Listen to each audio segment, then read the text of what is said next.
नमस्कार दोस्तों, एक बार फिर से आप सबका बहुत स्वागत है हमारे YouTube channel easy math bye जीवन शर्मा में। दोस्तों आज का अपना जो चैप्टर है वो कक्षा 9वीं के लिए बहुत ही ज़्यादा है इम्पोर्टेंट, क्योंकि आज हम 9वीं कक्षा के बहुपद अध्याय से संबंधित एक बहुत ही महत्वपूर्ण चीज़ लेकर आए हैं। दोस्तों आज हम आपको शून्यक के बारे में पढ़ाएंगे और प्रश्नमाला 2.2 का तीसरा प्रश्न कंप्लीट करेंगे। दोस्तों तो चलिए आपका समय खराब नहीं करते हुए बढ़ते हैं चैप्टर की तरफ और मिलते हैं वीडियो के अंत में।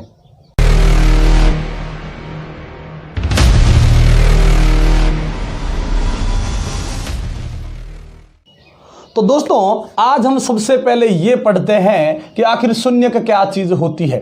शून्यक, इस शून्यक को जैसे ही देखा हमारे माइंड में शून्य, शून्य मतलब कौन? जीरो। अब सबको ये लगता है कि जो जीरो होता है वही शून्यक होता है। देखिए अधूरा ज्ञान है वो हमारे लिए घातक साबित हो सकता है दोस्तों, इसलिए ज्ञान पूरा कंप्लीट करें। आज हम पढ़ेंगे शून्यक क्या है।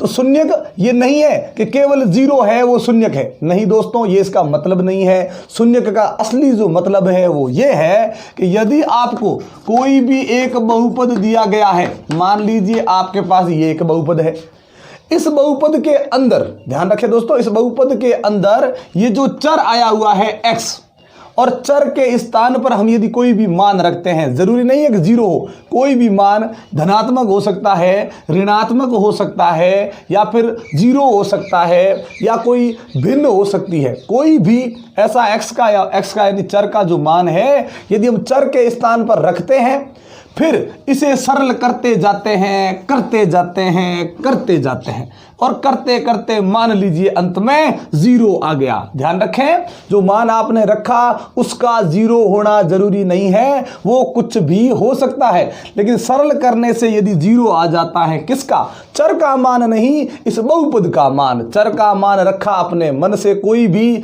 बहुपद का मान यदि जीरो बन जाए तो चर के स्थान पर हमने जो मान रखा था, जरूरी नहीं है कि वो जीरो हो, हमने जो मान रखा था उसे ही इस बहुपद का शून्यक कहा जाता है। दोस्तों तो शून्यक का केवल ये मतलब नहीं कि जीरो, ये मतलब सही होता है कि चर के स्थान पर रखा गया ऐसा मान जो इस बहुपद के मान को जीरो बना दे, तो चर के स्थान पर रखे गए उस मान को शून्यक कहा जाता है। दोस्तों तो ये हो गई शून्यक की परिभाषा।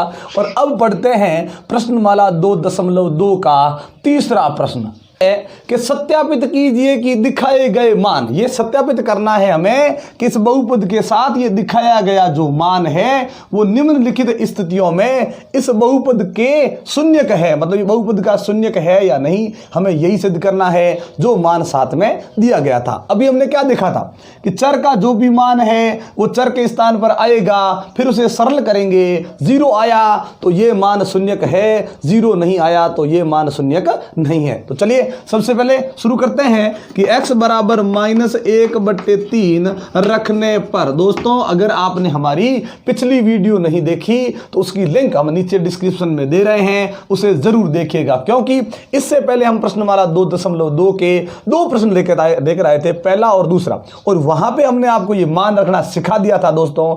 इसलिए उस वीडियो को आप पहले जरूर देखिएगा ताकि आपको ये बहुत ही अच्छी तरह से समझ में आ सके। तो चलिए x का हमने मान लिया -1/3 रखते हैं बहुपद के अंदर।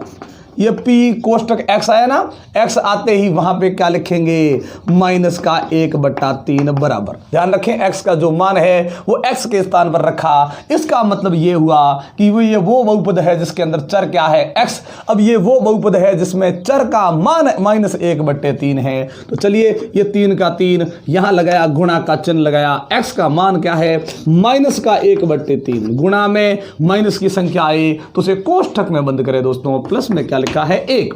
वही बहुपद लिखा, केवल हमने चर का मान रखा है चर के स्थान पर, बाकी किसी को चेंज नहीं किया। गुणा में ये 3, बट्टा के नीचे गुणा में संख्या है ना, उसके बट्टा में क्या आएगा? 3। ये 3 से ये 3 कट गई। क्यों कटे दोस्तों? ध्यान रखें, गुणा में जब कोई संख्या हो वो हमेशा अंश के साथ गिनी जाती है, और ये भिन्न है, बट्टा में क्या आया? 3। जब इस प्रकार से अंश और हर कटते हो तो काट ले, समान है तो भी कटेगा, समान पहाड़े में आते हैं तो भी कटेगा। ये तो खुद के पहाड़े से कट गए एक बार, इसका कोई मतलब नहीं रहा। गया, माइनस का क्या बच गया 1, क्योंकि इस 1 को 1 से गुणा करेंगे 1 बट्टा में 1 का कोई मतलब नहीं। आगे क्या लिखा है +1, दोनों क्या हो जाएंगे कैंसिल। -1 +1, यदि कोई संख्या इसी प्रकार से आई है, एक बार माइनस की है एक बार प्लस की है और दोनों ही समान है, तो कटने के बाद बन जाएगा क्या 0।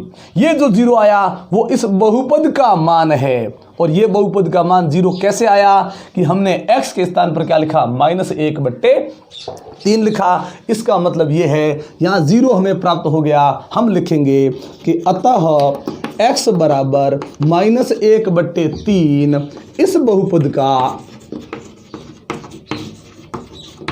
शून्यक है। ध्यान रखें दोस्तों, क्योंकि इसने इस बहुपद को शून्य बनाया है ना, इसीलिए ये मान इसका शून्यक है। ये सत्यापित हो गया। यहाँ पे आते हैं दूसरे प्रश्न में। यहाँ पे क्या है x बराबर 4/5, तो वही काम x बराबर 4/5 रखने पर रखते हैं आता है कि नहीं। p कोष्टक x के स्थान पर 4/5 आया दोस्तों, 5 का 5, फिर गुणा में x का मान रखेंगे कितना 4/5 माइनस कितना है दोस्तों पाई। चलिए 5 से 5 कट गया, अभी तो किया था गुणा में अंशोहार को काट दो भाई, चलो काट दिया, ये क्या बच गया 4, फिर माइनस में क्या आया पाई। घटा नहीं सकते क्योंकि पाई का हमारे पास यहाँ मान नहीं है। अब ये नहीं करना है कि सर पाई का मान मैं ले लूँ 22/7, अब नहीं लेना है। पाई का मान 22/7 हमें वहाँ पे प्रयोग में लाना है जहाँ पे वृत्तों से संबंधित कोई प्रश्न हो। यहाँ हमें मान रखने की ज़रूरत नहीं, क्योंकि यहाँ पे देखिए क्या इस पाई का मान 4 हो सकता है दोस्तों।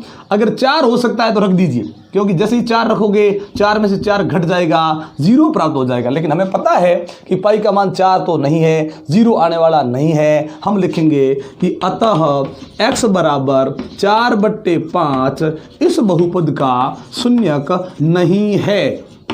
ध्यान रखें, इस बहुपद का शून्यक नहीं है, क्योंकि जो हमने चर का मान रखा है वो चर का मान यहाँ बहुपद में आया तो है। बहुपद को सरल भी किया लेकिन मान को 0 नहीं बना पाया, और जब 0 नहीं बना पाएगा तो x का वही मान इस बहुपद का शून्यक नहीं होगा। अब इसमें ये बहुपद है, बहुपद के साथ x के यहाँ पे ध्यान रखें दोस्तों 2 मान है। अभी जो हमने 2 प्रश्न किए थे उसमें 1 मान था, यहाँ पे 2 मान है ना, तो एक बार x बराबर 1 रखेंगे, एक बार x बराबर -1 रखेंगे। इसी बहुपद में हम 2 बार सरल करेंगे। तो चलिए सबसे पहले x बराबर 1 रखने पर 2 मान है तो दोनों रखेंगे एक बार। चलिए p का p, ये कोष्टक x की जगह पे क्या रखेंगे 1, x की जगह पे 1 रखने को बोला ना। चलिए रखते हैं x की जगह पे 1, ये वापस जो काम है वो वैसे का वैसा ही करना है। चलिए 1 का स्क्वायर 1 होता है -1, 1 में से 1 गया 0, मतलब आपने जो x का मान रखा उसने इस बहुपद को 0 बना दिया है। क्या मान रखा, ये रखा ना, तो हम लिखेंगे कि अतः x बराबर 1 इस बहुपद का शून्यक है। चलिए इस बहुपद का शून्यक है, लेकिन यहाँ पे ध्यान रखें दोस्तों केवल 1 मान नहीं है, और भी तो मान है ना, तो उसको लेंगे x बराबर -1 रखने पर। चलिए x बराबर -1 रखने पर रखते हैं, क्या होता है इसमें देखते हैं कि हमें क्या मिलता है। चलिए बहुपद के अंदर लेके आए p कोष्टक ये -1 x के स्थान पर बराबर लगाया, फिर x के स्थान पर -1 स्क्वायर ये लगा दिया -1, जैसा है वैसा ही रखा। -1 का वर्ग करेंगे 1, फिर माइनस में आया 1, क्या बन गया 0। यानी यहाँ पे भी मान हमें क्या प्राप्त हुआ 0 प्राप्त हो गया, मतलब इसने भी बहुपद को 0 बनाया, यानी ये जो मान है ये भी शून्यक है। अतः x बराबर -1 इस बहुपद का शून्यक है।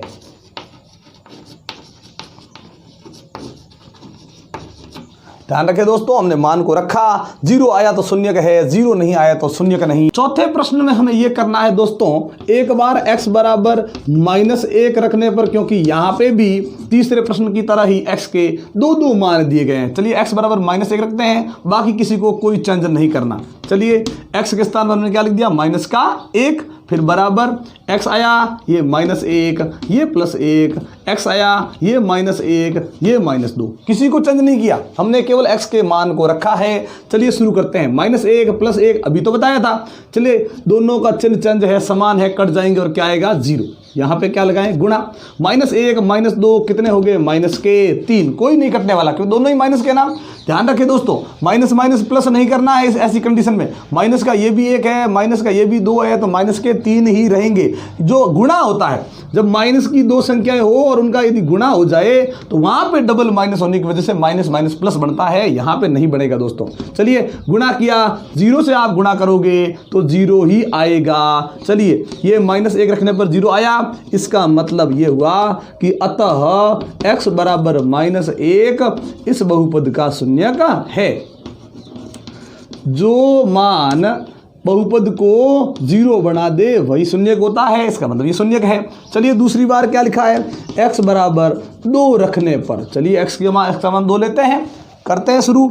p फिर कोष्टक में क्या आया, x की जगह पे अब 2 लिख देंगे। चलिए बराबर, वापस यहाँ पे आते हैं, x की जगह पे 2, वापस +1, फिर क्या है 2, ये -2, 2 और 1 कितने हो गए, 3, 2 में से 2 गया, कितने हो गए, 0, बीच में कोई चिन्ह नहीं, गुणा करो।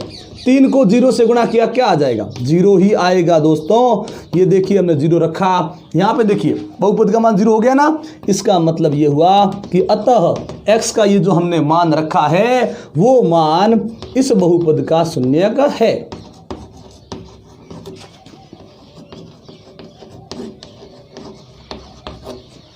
चलिए 5वें प्रश्न में वही बहुपद दिया गया है, उसी प्रकार से x बराबर क्या दिया गया है, 0। ध्यान रखें दोस्तों, अगर x का मान 0 आ जाता है तो ये पहले से ना बोले कि ये शून्य होगा ही होगा, जरूरी नहीं है। हम इसका मान रखेंगे, जब ये बहुपद को 0 बनाएगा तो ही ये शून्यक है। ये नहीं कि शून्य को देखा और ये शून्यक हो गया, शून्यक नहीं है, अभी तक ये केवल शून्य है।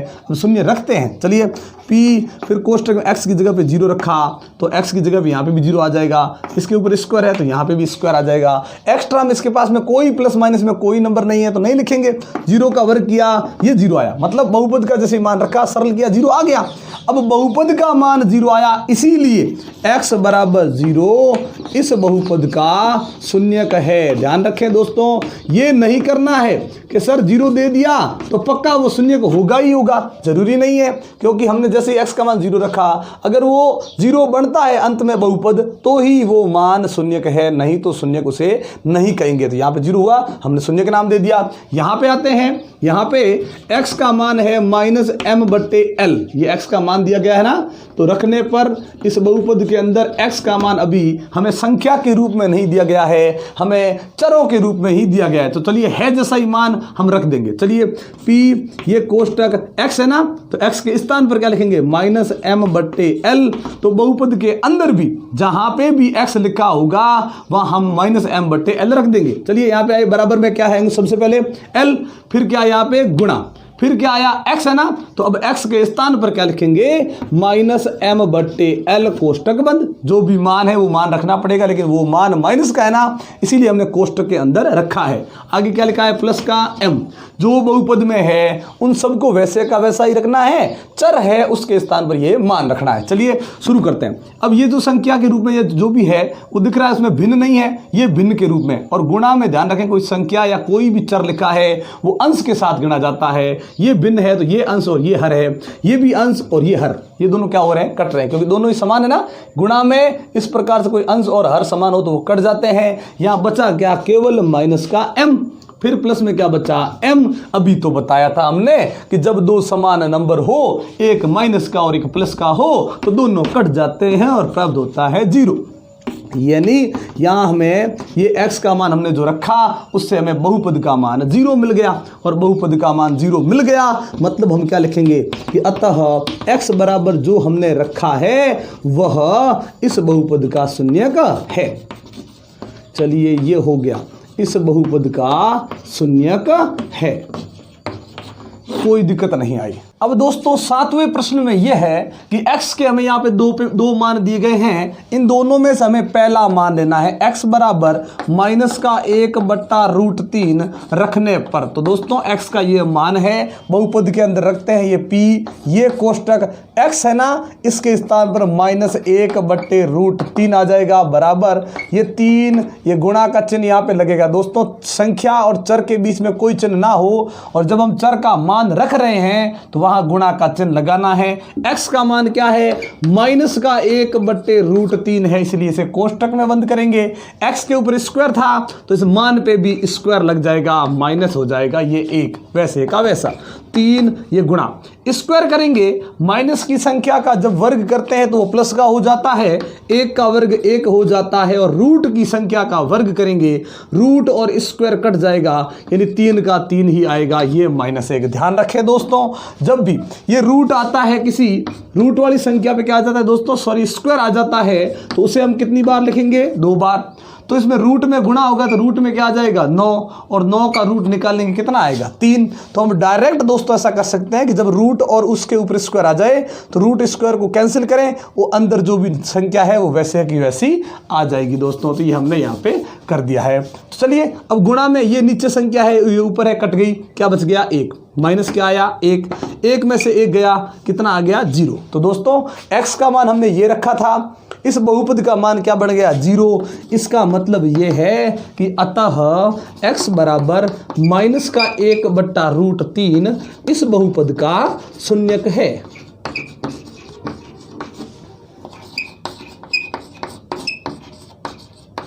हो गया दोस्तों। x का एक और मान यहां पे पड़ा है, चलिए ये भी रख के देखते हैं। x बराबर 2/√3 रखने पर, चलिए अब ये मान रखकर देखते हैं कि हमें क्या प्राप्त होता है। तो चलिए वापस बहुपद के अंदर चलते हैं। ये p, ये कोष्टक x की जगह पे रखेंगे, 2/√3 कोष्टक बंद। वापस ये शुरू करते हैं, यहीं से वही चीज। चलिए बहुपद के अंदर क्या है, 3, ये गुणा x के स्थान पर हमने अभी लिखा है 2/√3 का क्या कर देंगे, स्क्वायर, और माइनस क्या आ गया दोस्तों, 1। चलिए वापस वही p कोष्टक 2/√3, ये तो वैसे का वैसा, यहाँ इसको सरल करते हैं। ये 3 गुणा 2 का वर्ग कितना हो जाएगा, 4, √3 है, वर्ग करेंगे क्या आ जाएगा, 3, और माइनस हो जाएगा 1। ये 3 से ये 3 कट गया, 4 - 1 क्या आया दोस्तों, 3। यानी यहाँ पे हमने क्या देखा कि हमें इस बहुपद का मान 0 नहीं मिला। इसका मतलब ये है कि अभी हमने जो ये x का मान लिया है 2/√3, वो इस बहुपद का शून्यक नहीं है। चलिए ये हो गया कि ये इस बहुपद का शून्यक नहीं है, क्योंकि x के स्थान पर लिया गया मान यदि बहुपद को 0 बना दे, वही उस बहुपद का शून्यक होता है। तो चलिए ये 7वां प्रश्न हो गया। अब करते हैं 8वां प्रश्न। अब 8वें प्रश्न में ये है दोस्तों, x का मान हमें 1/2 दिया गया है। चलिए 1/2 रख के देख लेते हैं क्या आता है। p कोष्टक x का मान 1/2 बराबर 2, ये गुणा का चिन्ह, x का मान 1/2 है। अभी हमने यहाँ पे मान रखा था ना दोस्तों, वो कोष्टक में रखा था। उसका 2 कारण हो सकते हैं, एक तो माइनस की संख्या है तो कोष्टक में रखेंगे, स्क्वायर लगा है तो कोष्टक में रखेंगे। यहाँ पे स्क्वायर नहीं, ये संख्या माइनस की नहीं, इसे खुली रखेंगे, प्लस का आ गया 1, ये 2 से ये 2 कट गया, क्या बचा, 1। यहाँ पे 1 बचा, आगे प्लस में 1 है, कितना हो गया दोस्तों, 2। यानी बहुपद कितना बन गया, 2, और बहुपद का मान 0 होता तो x का ये मान शून्यक कहलाता। हम यहाँ लिखेंगे कि अतः x बराबर 1/2, जो हमने लिया था ना, वही इस बहुपद का शून्यक नहीं है दोस्तों, इस बहुपद का शून्यक नहीं है। तो दोस्तों इस प्रकार से हमने ये 8 प्रश्न कंप्लीट कर लिए हैं अपने इस तीसरे प्रश्न के। दोस्तों ये वीडियो हम यहीं पे समाप्त करते हैं, और इससे जो अगला जो प्रश्न है, चौथा प्रश्न इस प्रश्नमाला का, हम अगली वीडियो में लेकर आएंगे। दोस्तों ये वीडियो आपको कैसी लगी ये मैं कमेंट बॉक्स में लिखकर जरूर बताइएगा, और अच्छी लगी तो लाइक और शेयर कर दे। दोस्तों एक बार आप सबका बहुत बहुत धन्यवाद हमारे चैनल को सब्सक्राइब करने के लिए और हमारे वीडियोज़ को लगातार देखने के लिए। लेकिन अगर आप हमारे चैनल पर नए हैं और हमारी वीडियो को पहली बार देख रहे हैं दोस्तों, तो चैनल को सब्सक्राइब करना मत भूलिएगा और बेल आइकन जरूर दबाइएगा, ताकि जब भी इस प्रकार के इंटरेस्टिंग वीडियो हम आपके लिए लेकर आए, नोटिफिकेशन आपको मिलती रहे। तो इसी प्रकार के इंटरेस्टिंग वीडियो देखने के लिए जुड़े रहे हमारे साथ। तब तक के लिए नमस्कार, जय हिंद, जय भारत।